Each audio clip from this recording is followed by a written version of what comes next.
Impact segment tonight, the guy who leaked the NSA story, Edward Snowden, apparently still in Hong Kong, saying he will fight extradition to the USA if he is charged with crimes.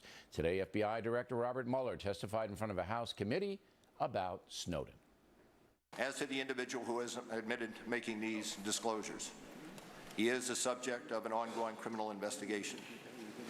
These disclosures have caused significant harm to our nation and to our safety.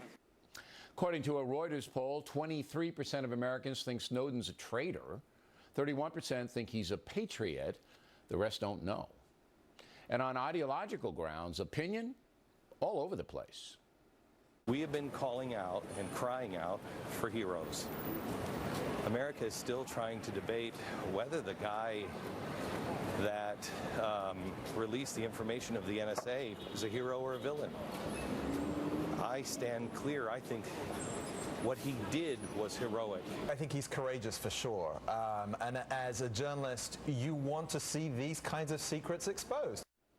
Now, that guy is as far left as it gets, and of course, Beck, fairly conservative, but a libertarian mostly. Joining us now from Rochester, New York, attorney Mark Zaid, who has represented federal whistleblowers in the past. So is Snowden a hero or a villain, in your opinion, Counselor? At this time, neither. He's a criminal. We'll see as time goes by, Bill, whether or not, once the program is looked at and evaluated and it's determined if it is, in fact, legal, whether he's a hero or a villain. He's not helping himself by revealing to the Chinese and the world that the United States was engaged in affirmative cyber operations against the Chinese. That puts him towards the villain category. But right now, he's an admitted leaker of classified information for which he had no authorization to do so, so he's a criminal. All right, so you've just convicted him here on the factor that he's a criminal, and it's certainly the evidence is that he will be charged with a crime. I don't think there's any question about that.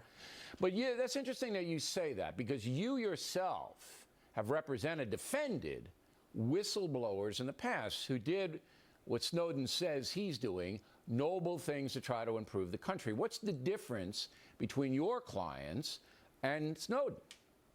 Sure. I have for 20 years been representing national security whistleblowers and those who are working covertly inside the intelligence community, CIA, DIA, NSA, you name it. We follow the law. There are mechanisms and methods for which these individuals, when they have concerns of wrongdoing or misconduct of the U.S. government, that they can take. There's numerous steps that they can take, and I take my clients through each of those steps. Leaking to the media is the last resort of anyone. So when somebody comes to you and says, look, I don't like what my agency is doing, I think they're violating the Constitution, whatever.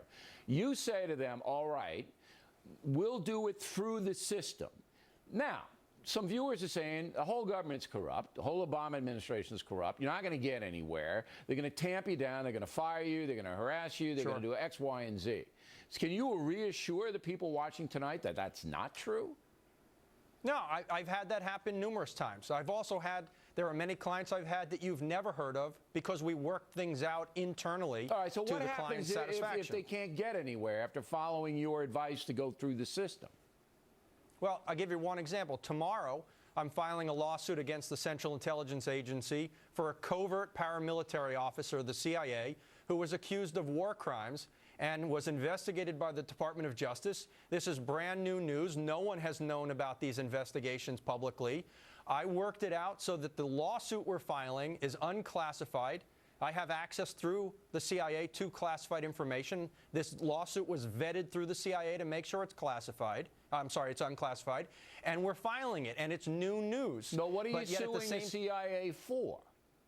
To complete its internal investigation into the allegations of war crimes. The Justice Department you want the CIA to clear your guy, a former CIA employee who I assume... The current, who I assume is charged with torturing somebody, because that's what these things usually are about, right? Well, and this was a mechanism that we used to bring to light what the allegations are. And we could have done that. Let's say if Mr. Snowden had come to me, we can't try the case on TV. But you're comfortable that your guy, current CIA, by this lawsuit, is going to get justice. You're comfortable the system will work. No, I would never say that. I've been doing this too long to be comfortable that the system would work. But there is a system in place that one has to follow before one decides to be a lawbreaker. All right. And more importantly, that an individual does not make a determination for you, for me, as to what's in the best national security interest of the United States. I agree with Not that their call. 100%. I mean, Snowden should be charged with crimes. He should come back. Civil disobedience, okay. If you're Agreed. a noble guy, put it in front of the jury, hire you to defend him, whatever it takes, and let's see what it is. But I think this Snowden's a left-wing guy. As you said, he's now telling the Chinese that the U.S. government's hacking him or whatever, and that's never a good sign. That's a totally different situation from revealing alleged abuses of the NSA. All right. We'll be fair on this coverage. Counselor, thanks very much. Directly ahead, Chris Matthews.